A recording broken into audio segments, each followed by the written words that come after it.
महाराष्ट्र में इस वक्त हो क्या रहा है? संजय राउत ये क्यों कह रहे हैं कि शिंदे और भारतीय जनता पार्टी सरकार का डेथ वारंट साइन हो गया है? आखिर वो क्यों कह रहे हैं कि 15 दिनों में सरकार गिर जाएगी? आखिर सुप्रिया सुले, शरद पवार की बेटी सुप्रिया सुले, ये क्यों कह रही हैं कि अगले 15 दिनों में 2 बड़े धमाके होने वाले हैं? आखिर अजीत पवार प्रधानमंत्री नरेंद्र मोदी की तारीफ क्यों कर रहे हैं, जो कि शरद पवार के भतीजे हैं? और शरद पवार ये क्यों कह रहे हैं कि जो भी एनसीपी को तोड़ेगा इसकी भारी कीमत चुकानी पड़ेगी? आपको यह बात समझनी पड़ेगी दोस्तों कि जब से महाराष्ट्र की सत्ता उद्धव ठाकरे के हाथ से शिंदे और देवेंद्र फडणवीस यानी शिंदे और बीजेपी के हाथ गई है, महाराष्ट्र में अराजकता, अस्थिरता लगातार बनी हुई है। और ऐसा क्यों है दोस्तों? इस वक्त सुप्रीम कोर्ट के सामने शिंदे ग्रुप के 16 विधायकों के डिस्क्वालीफाई होने की बड़ी संभावनाएं, बड़ी आशंकाएं जताई जा रही हैं, क्योंकि जैसा कि आप जानते हैं मामला इस वक्त सुप्रीम कोर्ट के chief justice of India DY Chandrachud के सामने है। वो अदालती फैसला कभी भी आ सकता है और अगर शिंदे ग्रुप के 16 विधायक डिस्क्वालीफाई हुए तो यकीनन अपनी सरकार को चलाने के लिए भारतीय जनता पार्टी को मदद चाहिए होगी अजीत पवार की। इसलिए लगातार अजीत पवार जो हैं वो प्रधानमंत्री नरेंद्र मोदी के समर्थन में बयान दे रहे हैं। दिलचस्प बात यह है दोस्तों कि अजीत पवार बाकायदा एक प्रेस कॉन्फ्रेंस के जरिए सामने आते हैं और वो कहते हैं कि मेरा बीजेपी में जाने की जो तमाम संभावनाएं जतलाई जा रही हैं वो झूठी हैं, मगर अगले ही दिन वो प्रधानमंत्री नरेंद्र मोदी की तारीफ करने लगते हैं। मैं आपको बतलाना चाहता हूं दोस्तों, उन्होंने प्रधानमंत्री नरेंद्र मोदी की क्या तारीफ की। न्यूज 24 की एक खबर है आपके स्क्रीन पर दोस्तों, ये पढ़ के सुनाना चाहता हूं। इसमें अजीत पवार कह रहे हैं कि वाजपेयी, आडवाणी, मुरली मनोहर जोशी जैसे नेता जो नहीं कर पाए वो प्रधानमंत्री मोदी ने कर दिखाया है। एनसीपी नेता शरद पवार ने की प्रधानमंत्री नरेंद्र मोदी की तारीफ। अब जाहिर सी बात है दोस्तों, शरद पवार इससे बेतहाशा नाराज हैं।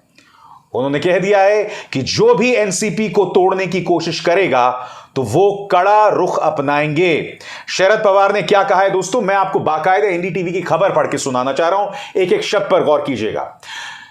एनसीपी के प्रमुख शरद पवार ने रविवार को कहा कि अगर कोई एनसीपी को तोड़ने की साजिश रच रहा है तो पार्टी को कड़ी कार्रवाई करनी होगी।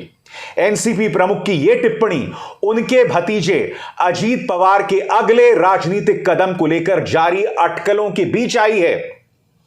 ऐसी चर्चाएं हैं कि अजीत पवार महाराष्ट्र में सत्तारूढ़ बीजेपी से नजदीकियां बढ़ा रहे हैं। मैं दोस्तों आपको याद दिलाना चाहूंगा कि अजीत पवार ने कहा कि मैं 100% मुख्यमंत्री बनना चाहता हूं। उन्होंने कहा कि 1 साल रुकने की जरूरत नहीं है, मैं अभी मुख्यमंत्री बन सकता हूं। तो बड़ा प्रश्न मैं यह करना चाहूंगा अजीत पवार जी से, एक तरफ आप कहते हैं बीजेपी की तरफ नहीं जाएंगे, फिर आप कहते हैं कि मैं 100% मुख्यमंत्री बनना चाहता हूं, फिर आप यह भी कहते हैं कि मैं मुख्यमंत्री अभी बन सकता हूं और मोदी जी की तारीफ भी। तो यह सब क्या बतला रहा है दोस्तों? बहरहाल संजय राउत और सुप्रिया सुले दोनों ने अपनी अपनी तरफ से तीर छोड़ दिए हैं और ये जो तीर है इसकी वजह से बीजेपी बौखला गई है। मैं आपको बता दूं दोस्तों, एनडीटीवी की खबर है आपके स्क्रीन पर कि शिवसेना के पूर्व मुख्यमंत्री उद्धव ठाकरे की अगुवाई वाले धड़े के प्रमुख नेता संजय राउत ने जलगांव में पत्रकारों से कहा कि उनकी पार्टी अदालत के आदेश का इंतजार कर रहे हैं और उम्मीद कर रहे हैं कि न्याय किया जाएगा। मगर जो बात धमाकेदार उन्होंने कही है, जिस पर भारतीय जनता पार्टी ने कहा है कि ये उनके ख्याली पुलाव हैं और संजय राउत फर्जी ज्योतिषी हैं। कहा क्या संजय राउत ने? रविवार को संजय राउत ने दावा किया कि एकनाथ शिंदे की अगुवाई वाली महाराष्ट्र सरकार का डेथ वारंट जारी हो गया है और ये अगले 15 से 20 दिनों में गिर जाएगी। हालांकि सत्तारूढ़ शिवसेना ने राउत को फर्जी ज्योतिषी करार दिया है और यह कहा है कि उद्धव ठाकरे के नेता इस तरह की पहले भविष्यवाणियां करते रहे हैं। दोस्तों मैं आपको बतला दूं कि सुप्रिया सुले जो हैं, जो कि शरद पवार की बेटी हैं, उन्होंने भी अपनी तरफ से कहा था और उन्होंने कहा कि अगले 15 दिनों में 2 बड़े धमाके होने वाले हैं। बड़ा प्रश्न है कि जब वो 2 बड़े धमाकों की बात कर रही हैं तो क्या उनमें से एक धमाका यह है कि अजीत पवार जो हैं वो चले जाएंगे भाजपा के साथ, या कुछ और है जिसकी ओर सुगबुगाहट है? मैं एक बात स्पष्ट कर दूं दोस्तों, अगर सुप्रीम कोर्ट का फैसला, अगर डीवाई चंद्रचूड़ साहब की अदालत का फैसला जो है वो बीजेपी शिंदे सरकार के खिलाफ आया, तो जैसा कि मैंने आपको कहा, बीजेपी को अजीत पवार के समर्थन की जरूरत पड़ेगी।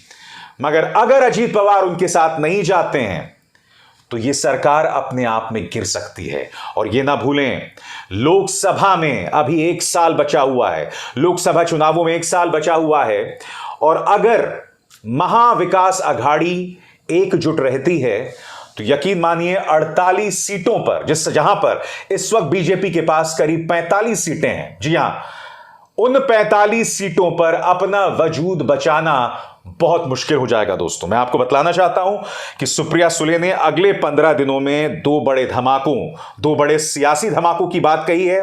यह खबर क्या कह रही है मैं आपको पढ़ के सुनाना चाहता हूं। एनसीपी प्रमुख शरद पवार की बेटी और सांसद सुप्रिया सुले ने बड़ा बयान दिया है।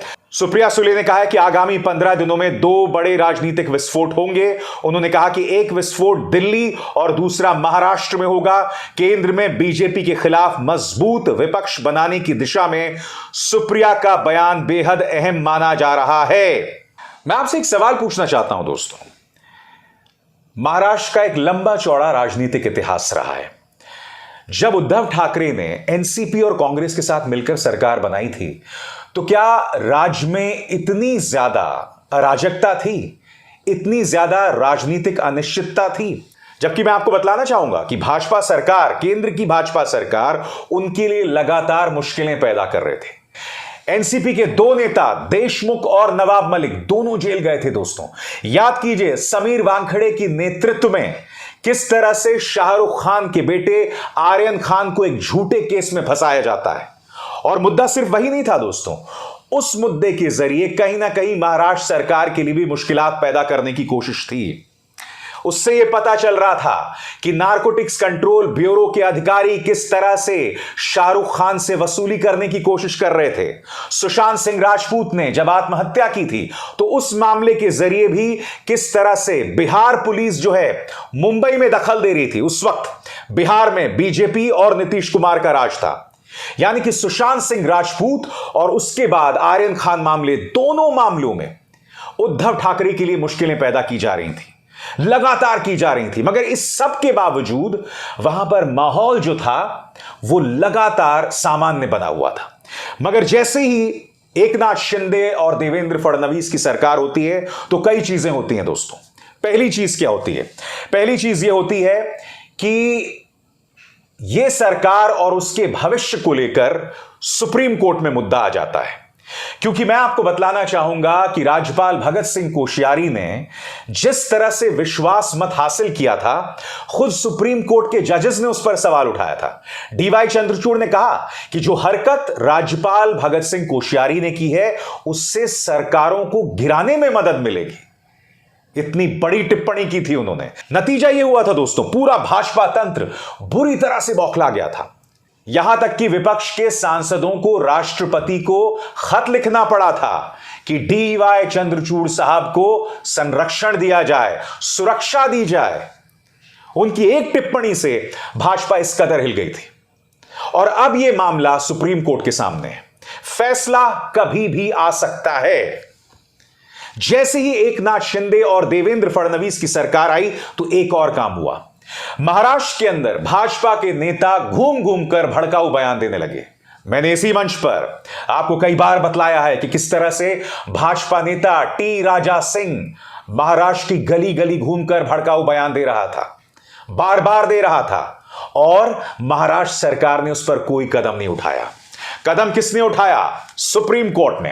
क्योंकि सुप्रीम कोर्ट के 2 जजेस सामने आते हैं, जस्टिस जोसेफ और जस्टिस नागरत्ना। दोनों की तरफ से कई बयान आते हैं। पहला बयान, महाराष्ट्र सरकार को नपुंसक बताया जाता है, शक्तिविहीन बताया जाता है कि किस तरह से एक सरकार के होते हुए भड़काऊ बयान दिए जा रहे हैं। बात वहां नहीं रुकती। जस्टिस नागरत्ना ने यह तक कहा था कि आपको घूमने फिरने का अधिकार है, रैलीज करने का अधिकार है, मगर दंगा भड़काने का अधिकार नहीं है। सवाल यही तो किया जा रहा है। 1 साल बचे हुए हैं, 45 सीट जाने का खतरा बना हुआ है। क्या यही वजह है कि भारतीय जनता पार्टी महाराष्ट्र के गली गली हर जगह पर इस तरह से दंगे भड़काने वाले बयानात दे रही है कि सुप्रीम कोर्ट तक को दखल देना पड़ा? महाराष्ट्र के लिए यह बहुत ही शर्मनाक लम्हा है। सुप्रीम कोर्ट ने एक नहीं दो बार दखल दिया। पहली बार कब दखल दिया कि किस तरह से एकनाथ शिंदे सरकार बनी, किस तरह से उद्धव ठाकरे की पार्टी को तोड़ा गया। दूसरी बार जब टी राजा सिंह भड़काऊ बयान देते हैं। और हां, तीसरी बात भी, जब महाराष्ट्र के कई प्रोजेक्ट्स गुजरात भेजे जाते हैं। ये तमाम सवालात हैं दोस्तों, जिसकी वजह से महाराष्ट्र में एक अस्थिरता की स्थिति बनी हुई है, एक अनिश्चितता की स्थिति बनी हुई है।